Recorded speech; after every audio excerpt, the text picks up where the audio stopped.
In this video, we are continuing our analysis of the American author Everett Dean Martin and his 1926 book, The Meaning of a Liberal Education.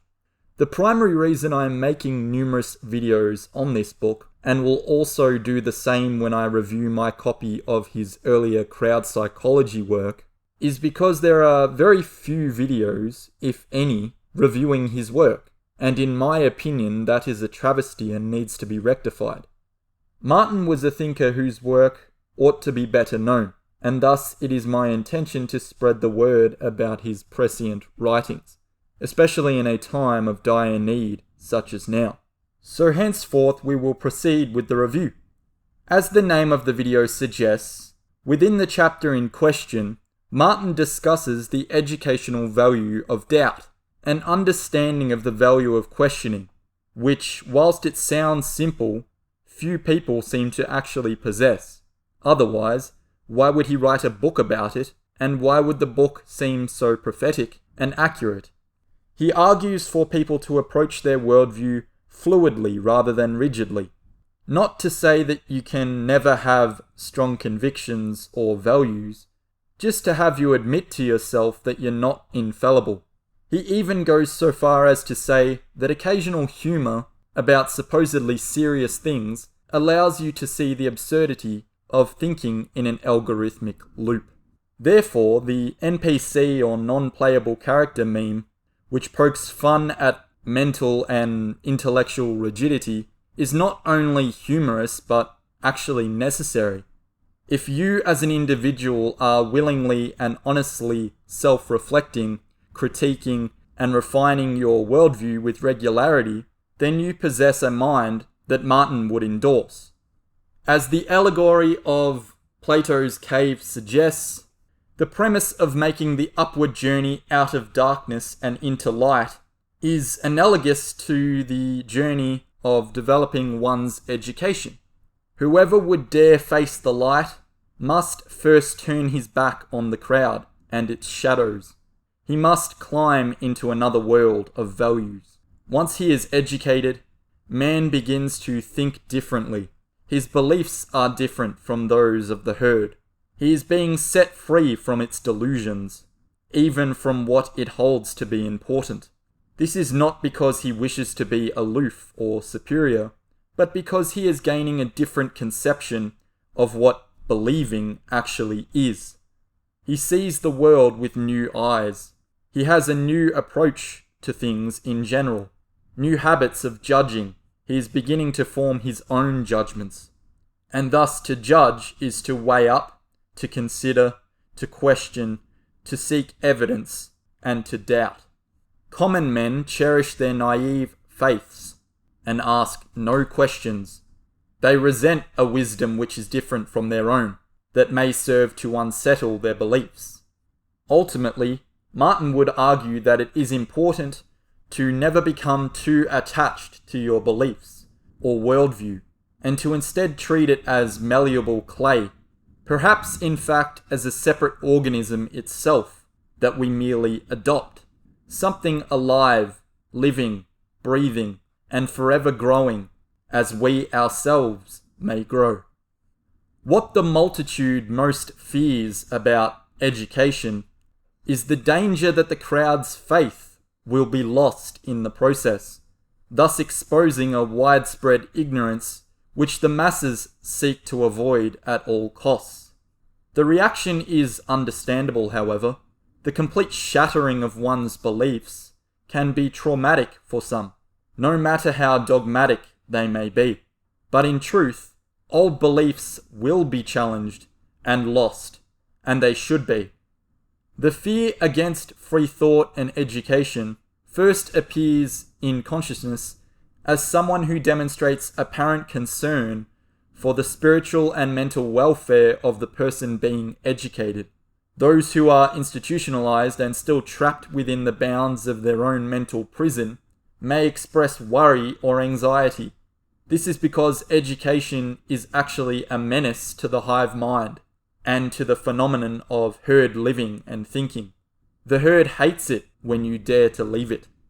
It is the function of education to lure the individual away from the pack and give him an opportunity to know his own mind, a thing he can never do so long as he runs, barks and bites along with all the rest. To return to Plato's allegory, every person who dares to climb out of the cave not only loses his own faith in the reality of shadows, but weakens the faith of those who remain behind. Cavemen make strenuous efforts to resist education. Their common practice is to maintain their own systems of pseudo-education, in which no one is permitted to turn his eyes away from the wall. Martin says, "Strive as we may to eradicate it, there is always an amount of error in our thinking, of confirmation bias, of wish fancy accepted as objective fact, or exaggeration, special pleading, and self-justification.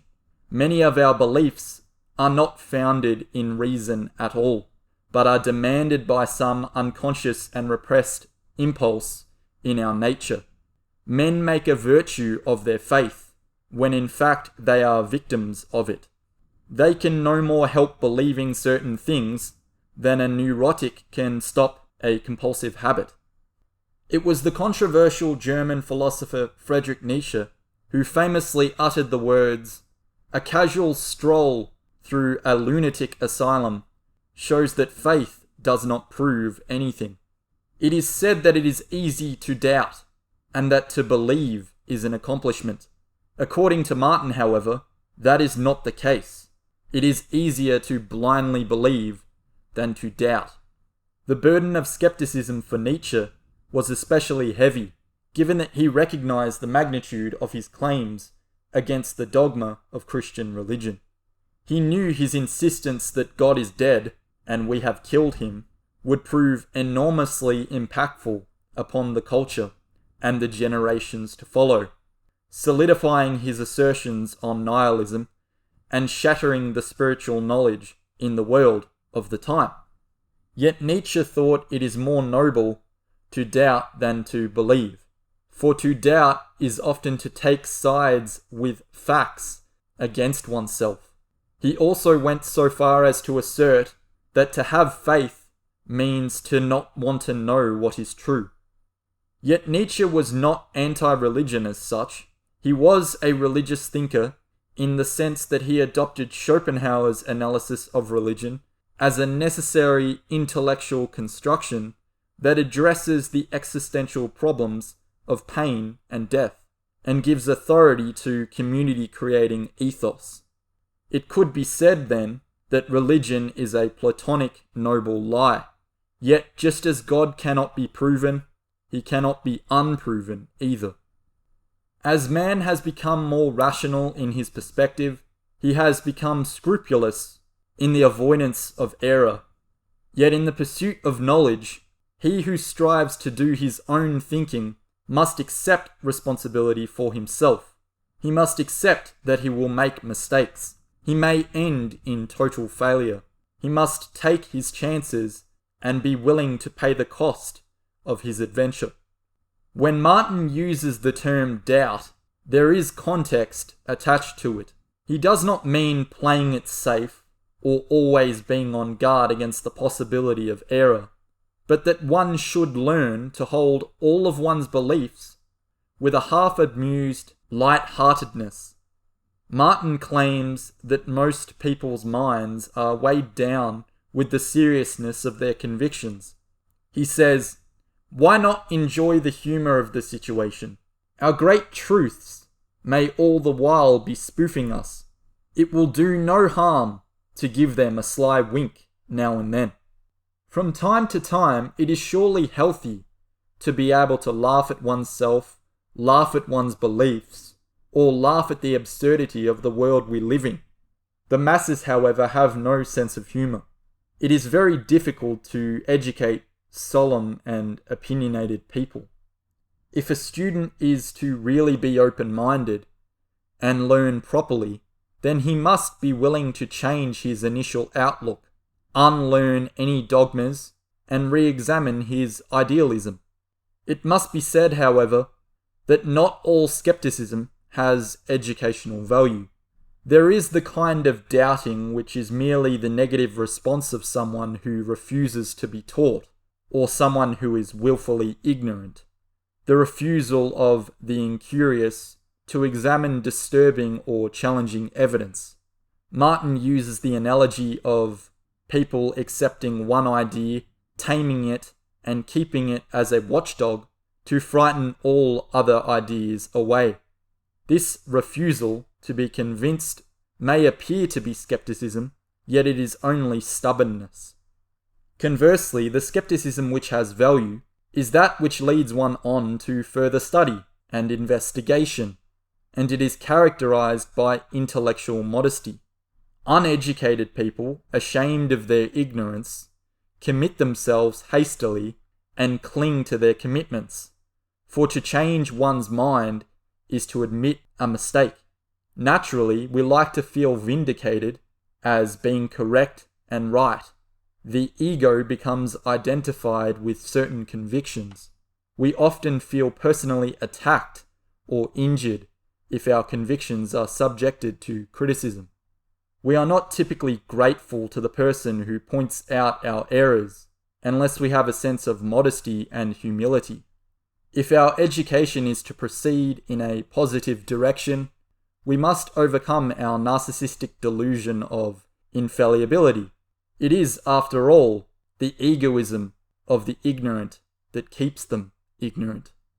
Opinionated and undisciplined minds always tend to carry an idea to its extremes, jumping to conclusions or letting enthusiasm carry belief beyond the limits of good judgment. The all-or-nothing attitude is supposed to be zeal in the service of strong principles, but it is often just intemperance. Thus, education strives for the virtue of temperance, and temperance is the avoidance of rash assertion, as well as ill-considered and hasty inference. Ultimately, what we search for through faith is a sense of security, whether that be faith in religion, politics, philosophy, or science. We look for enduring causes, gospels, and movements upon which to attach ourselves. Yet, when all is said and done, education may not end in doubt, but it ends when a man stops doubting. Doubt is thus a spur to learning, and learning is a process that should continue throughout one's life. Such is my passion for the topics I discuss that I've started a Patreon and now most recently an Odyssey channel, because I know that passion won't fade. So if you enjoyed the video or find my analysis and insight valuable, please consider liking the videos, subscribing to the channel, or showing some support, and join the discussions of upcoming video essay topics and future book reviews. Your recommendations would be welcome. I will eventually post channel updates regularly on there, and will give you some insight into the next books or ideas that will be used for content. I also plan to eventually create a Rumble and Subscribestar account, so come back to the channel and keep your eyes open for that. Follow the links in the video description below or on the channel About page under links. Thank you very much for the feedback and support you've shown thus far.